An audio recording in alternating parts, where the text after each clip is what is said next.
Football ലോകം ആകാംക്ഷയോടെ കാത്തിരുന്ന പോർച്ചുഗൽ ഉസ്ബെക്കിസ്ഥാൻ പോരാട്ടത്തിൽ എതിരില്ലാത്ത 5 ഗോളിന്റെ തകർപ്പൻ വിജയത്തോടെ പോർച്ചുഗൽ ഗ്രൂപ്പിൽ 1-ാം സ്ഥാനത്തേക്ക് എത്തിയിരിക്കുന്നു.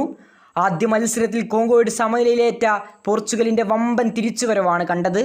ക്രിസ്റ്റ്യാനോ റൊണാൾഡോയുടെ തിരിച്ചുവരവ്. ഇരട്ട ഗോളുമായി ക്രിസ്റ്റ്യാനോ മുന്നിൽ നിന്ന് നയിച്ചപ്പോൾ പോർച്ചുഗലിന്റെ വിജയം ഗോൾ വല നിറക്കുന്നതായിരുന്നു. മത്സരത്തിന്റെ 6-ാം മിനിറ്റിൽ തന്നെ ക്രിസ്റ്റ്യാനോ റൊണാൾഡോയുടെ തകർപ്പൻ ഗോളിലൂടെ പോർച്ചുഗൽ മുന്നിലെത്തുന്നു. മത്സരത്തിന് 5 മിനിറ്റ് പ്രായമാകുമ്പോഴാണ് റൊണാൾഡോയുടെ കിടിലൻ ഗോൾ വരുന്നത്. മത്സരത്തിന്റെ 17-ാം മിനിറ്റിൽ ന്യൂനോ മെൻഡസിന്റെ തകർപ്പൻ ഫ്രീ കിക്ക് ഗോൾ. ഒന്നും പറയാനില്ല, വാട്ട് എ ഫ്രീ കിക്ക്.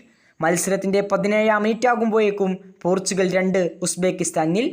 39-ാം മിനിറ്റിൽ വിമർശകരുടെ വായടപ്പിച്ചുകൊണ്ട് ക്രിസ്റ്റ്യാനോ റൊണാൾഡോയുടെ 2-ാം ഗോൾ.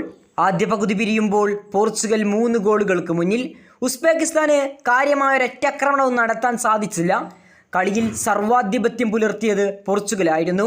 ഷോട്ട് എടുക്കുന്ന കാര്യത്തിലും ബോൾ പൊസിഷന്റെ കാര്യത്തിലും റിക്കവറിയുടെ കാര്യത്തിലുമെല്ലാം പോർച്ചുഗൽ ആധിപത്യം മാത്രമാണ് ആദ്യ പകുതിയിൽ കണ്ടത്. അങ്ങനെ മത്സരം 2-ാം പകുതിയിലേക്ക്. മത്സരത്തിന്റെ 60-ാം മിനിറ്റിൽ വീണ്ടും പോർച്ചുഗൽ ഗോൾ. ഇത്തവണ നെമറ്റോവിൻ്റെ സെൽഫ് ഗോളായിരുന്നു പോർച്ചുഗൽ സ്കോർ ബോർഡിൽ 4 എഴുതിയത്. അങ്ങനെ ക്രിസ്റ്റ്യാനോ റൊണാൾഡോയുടെ ഹാട്രിക് പിറക്കുമെന്ന് തോന്നിച്ചെങ്കിലും പക്ഷേ ഹാട്രിക് പിറന്നില്ല. ക്രിസ്റ്റ്യാനോയുടെ മിന്നും പ്രകടനമാണ് ഫുട്ബോൾ ലോകം കണ്ടത്. മത്സരത്തിന്റെ 87-ാം മിനിറ്റിൽ ഉസ്ബെക്കിസ്ഥാന്റെ നെഞ്ചകത്ത് അവസാന ആണിയും തുളച്ചു കയറ്റി പോർച്ചുഗൽ. മത്സരത്തിന്റെ 82-ാം മിനിറ്റിൽ റാഫേലിയായുടെ ഗോളിലാണ് പോർച്ചുഗൽ 5-ാം ഗോൾ സ്കോർ ചെയ്യുന്നത്. ഇതോടെ കൊളംബിയയെയും മറികടന്നുകൊണ്ട് പോർച്ചുഗൽ ഗ്രൂപ്പിൽ 1-ാം സ്ഥാനത്തേക്ക് എത്തിയിരിക്കുകയാണ്. ഉസ്ബെക്കിസ്ഥാന്റെ അതിദയനീയമായ പ്രകടനമാണ് ഇന്ന് കണ്ടത്. പോർച്ചുഗലിന്റെയും ക്രിസ്റ്റ്യാനോ റൊണാൾഡോയുടെയും സർവാധിപത്യത്തിന് മുന്നിൽ ഒന്നുമല്ലാതായി തീർന്നു ഉസ്ബെക്കിസ്ഥാൻ.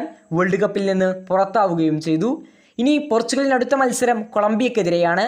ഗ്രൂപ്പ് ചാമ്പ്യന്മാരെ നിർണ്ണയിക്കുന്നതിൽ നിർണായക പങ്കുവഹിക്കുന്ന മത്സരം കൂടിയായിരിക്കും അത്. കൂടുതൽ ഫുട്ബോൾ വാർത്തകൾക്കും വിശേഷങ്ങൾക്കും വേണ്ടി ചാനൽ ഇപ്പോൾ തന്നെ മറക്കാതെ സബ്സ്ക്രൈബ് ചെയ്യുക.